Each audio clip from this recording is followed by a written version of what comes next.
Hello အားလုံးပဲမင်္ဂလာပါရှင်ကျမဒီနေ့မှာတော့ဒီဝါကိုပုံလေးကိုရှာပြပါတော့ရှာပြလို့လည်းခေါ်တယ်ကျမတို့ဂျိတ်ပိုးတက်ပါမယ်ဖြစ်ပါရှင်ဒါလေးကတော့ကျမဒီခါလေးကခါရှိလေးက9လက်မရှိရင်တစ်ဖက်ရှိလေးက9လက်မပဲပေါ့နော်အဲလေးကိုမှကျမဂျိတ်ပိုးတက်ပြမှာပဲဖြစ်ပါရှင်ဂျိတ်ပိုးတက်ဖို့တက်ဆိုရင်ကျမတို့အစာလေး2စလိုပါမယ်အစာလေး2စကဒီအလျားခေါ်မှာပေါ့နော်ဒီအကျယ်လေးကကြတော့အမ4ခွဲတစား2ခွဲတစားရှိဖြစ်ပါမယ်ဒီအရှည်ကကြတော့ဒီမှာရှိတဲ့အရှည်ကိုမှကျမကပုံမှန်လို့ဆိုတော့ကျမတို့ဝါကိုတို့ရှာပြလုပ်မယ်ဆိုရင်ဒီထိတ်မှာသွားပြီးကြမဲ့နေရက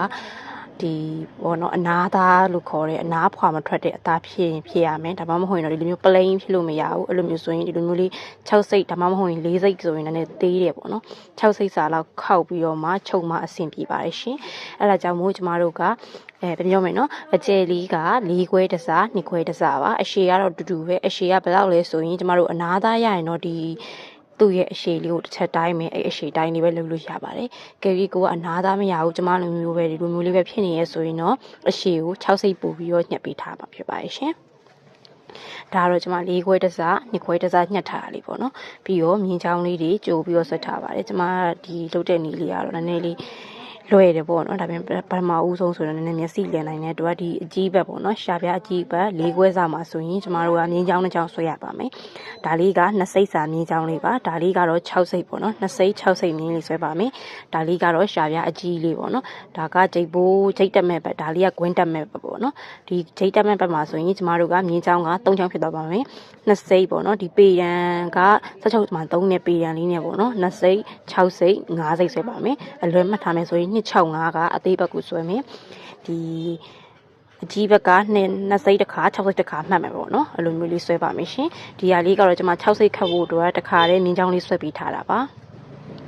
ါကျမတို့ကဒီလိုမျိုးစက်ခုံလေးပုံမှာချလိုက်မယ်ဆိုရင်ဘယ်လိုပဲနေနေဒီလက်ရဘက်ဘက်မှာရှိတဲ့ဟာလေးကရှာပြအသေးလေးဖြစ်သွားမယ်ဒါရှိကြိတ်လေးနော်ဒါလေးကရှာပြအကြီးလေးဖြစ်သွားမယ်ပေါ့နော်ရှာပြအကြီးလေးကဒီဘက်မှာဖြစ်သွားမယ်လက်ရညာဘက်ဖြစ်သွားပြီပေါ့နော်စက်ခုံမော်ဒီလိုမျိုးမျက်နှာချင်းဆိုင်လေးတင်လိုက်တဲ့အနေထားမှာဒီလိုမျိုးလေးမမအောင်လို့အရင်ထားလိုက်ပါမယ်ထားပြီးတော့ကျမတို့ဒီရှာပြအကြီးလေးကိုအရင်တက်ပါမယ်ဒါလေးကတော့ green bag ကျမတို့ကဒီလိုမျိုးရှာပြအကြီးဘက်ဆိုရင်ဒီမှာ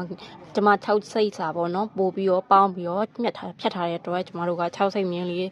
တခါတည်းဆွဲထားလိုက်တာပါအဲ6စိတ်မြင်းလေးတွေကိုတေချအောင်လို့ကျမတို့လက်သေးလေးနဲ့တခါတည်းချက်ခဲ့ပါမယ်ရှင်ဒီနေရာမှာကျွန်မပြောသလိုပဲ6စိတ်အနာသားဆိုရင်တော့6စိတ်ပေါင်းစရာမလိုဘူးပေါ့နော်သူ့အရှိတိုင်းလေးပဲအကျယ်က4ခွဲထားပြီးတော့ညှပ်ပေးရပါပြီကဲဒါဆိုရင်တော့ကျမတို့ဒီပေါ်ဒါလေးပေါ့နော်ဒါလေးကိုအောက်ကနေပြီးတော့စပြီးတော့တွဲပါမယ်ရှင်ဒီလိုမျိုးလေးအောက်ကနေစပြီးတော့တွဲပါမယ်ဒီမြင်းချောင်းလေးတိုင်းပဲချုပ်သွားရုံပဲနော်ဘာမှမခက်ပါဘူးရှင်ဒီလိုမျိုးလေးကျမတို့မြင်းချောင်းလေးဆွဲပြီးသွားပြီးအဲ့မြင်းချောင်းလေးပုံမှာပဲလိုက်ပြီးတော့ပေါက်ပေးနိုင်ရပါပြီပထမဦးဆုံးမှာခြီတုပ်နေပေါ့နော်ဒီချာလေးတုပ်ပါမယ်ချီမုံဒီတစ်ခါလေးဖြတ်မယ်ပေါ့နော်ပြီးသွားပြီဆိုရင်ဒီမြင်းချောင်းက2စိတ်စာမြင်းချောင်းပေါ့နော်2စိတ်စာမြင်းချောင်းလေးအတိုင်းပဲကျမတို့ခြီချောင်းလေးရှင်ဘာမှမခက်ဘူးပေါ့နော်ဒီအတိုင်းလေးလုပ်ရင်လေကဲဒါလေးကိုတစ်ချက်ပြမယ်နော်ဒီမှာ6စိတ်စာမြင်းလေးဆွဲထားတယ်ကဲပြီးကိုက6စိတ်စာမဆွဲထားဘူးမှန်းတတ်တယ်ဆိုရင်ပေါ့နော်ဒီမြင်းဒီခောက်ရလေးကိုဒါလေးကအလှနော်အလှဘက်ကိုခောက်ချလိုက်ပါမယ်ဒီဘက်ကြီးကိုဒီလိုမျိုးကြီးမခောက်ပါဘူးနော်အဲ့လိုဆိုရင်မှားလိမ့်မယ်နော်ဒီလိုမျိုးလေးဘက်ကိုခောက်လိုက်ပါမယ်ဒီဘက်ကအလှလုံးဝထားပါမယ်ရှင်ကျမတို့ဒီတိုင်းလေးပဲခောက်ပါမယ်ဒါလေးဆိုရင်လည်းဒီအဆုံးထိတော့နော်လာခဲ့မယ်လာခဲ့ပြီးသွားရင်ဘယ်လိုပဲနေဒီနေရာတော့လုံးဝကိုသိကြပါဘူးကျမတို့ခြီတုပ်ရမှာဖြစ်ပါတယ်ခိုင်ခန့်အောင်နော်ရပါပြီအဲ့ဒါရပြီဆိုရင်ခြီချောင်းလေးကိုဖြတ်မယ်ကဲဒါမျိုးလေးခြီချောင်းလေးပေါက်ပြီးသွားပြီနော်တစ်ချောင်းပဲပေါက်လိုက်ပါတယ်ဒီဟိုဟာလေးနှစ်စိမ့်မြင်းချောင်းပေါ်ပဲပေါက်လိုက်တယ်အဲ့လိုပေါက်ပြီးသွားပြီဆိုရင်ကျမတို့ဒီဘက်မှာလှန်မယ်လှန်ပြီးတော့ဒီချုပ်ထားတဲ့နေရာလေးကိုတေချာလေးလက်သေးလေးနဲ့အသားကြအောင်လိုက်ချစ်ပါမယ်ရှင်ဒီလိုမျိုးလိုက်ချပြီးတော့ဒီမဲ့နော်ဒါလေးကိုမှားတတ်တယ်နော်ဒီမှာဒီဘက်အလားဘက်ကိုခောက်ထားနော်ခောက်ဒီ6စိတ်ခောက်စားလေးဟိုကျမတို့ဒီအနာသားနဲ့လုပ်တဲ့သူတွေအတွက်ကတော့ခောက်ဆရာမလို့တဲ့အတွက်တိတ်ပြီးတော့မှားစရာမလိုမမှားတတ်ဘူးပေါ့နော်ဒီလိုမျိုး6စိတ်နဲ့ဆိုရင်တော့မှားတတ်ပါတယ်တေချာလေးကြည့်ပေးပါရှင်ရပြီဆိုရင်ကျမတို့ဒီလိုမျိုးလေးပေါက်ပါမယ်အဖျားစုပ်ပေါက်မယ်ပေါ့နော်အဖျားစုပ်ပေါက်မယ်အဖျားစုပ်ပေါက်တဲ့နေရာမှာကျမတို့ဒီစက်ကြောင်းလေးကိုဒီဘက်အတွင်းဘက်မလှဘက်မှာခွဲပြီးတော့ဒီလိုမျိုးလေးပေါ့နော် ဒီလိုမျိုးလေးအနေထားနေပြီးတော့အဖျားစွပ်လေးပေါက်ပါမယ်အဖျားစွပ်ဆိုတဲ့အတိုင်းပဲကျမတို့အရင်အဖျားစွပ်နေရမဟုတ်ဘူးပြီးတော့တစိမ့်စာလောက်ကြီးလည်းမဟုတ်ဘူးပေါ့နော်အနေထားလေးကိုပေါက်ပါမယ်ရှင်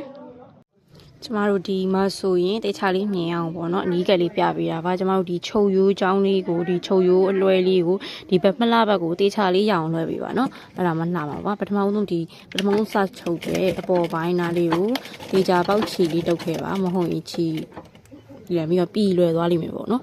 အဲ့ဒါပြီးတော့ရင်ကျမတို့ကဒီလိုမျိုးလေးပေါက်လာပါမယ်ရှင်ဒီမှာဆိုရင်အဖျားစို့ပေါ့နော်အဖျားစို့နေမှာနေရပါဒီလိုမျိုးလေးမလားဘက်ကိုခြီချောင်းလေးเนาะဒီဆက်ချောင်းလေးကိုမလားဘက်လေးကိုတေချာပေါက်လွှဲပြအောင်လွှဲပါဒီနေရာလေးဆိုလဲကျမတို့လက်သေးလေးနဲ့ချစ်ထားတာပေါ့နော်အစား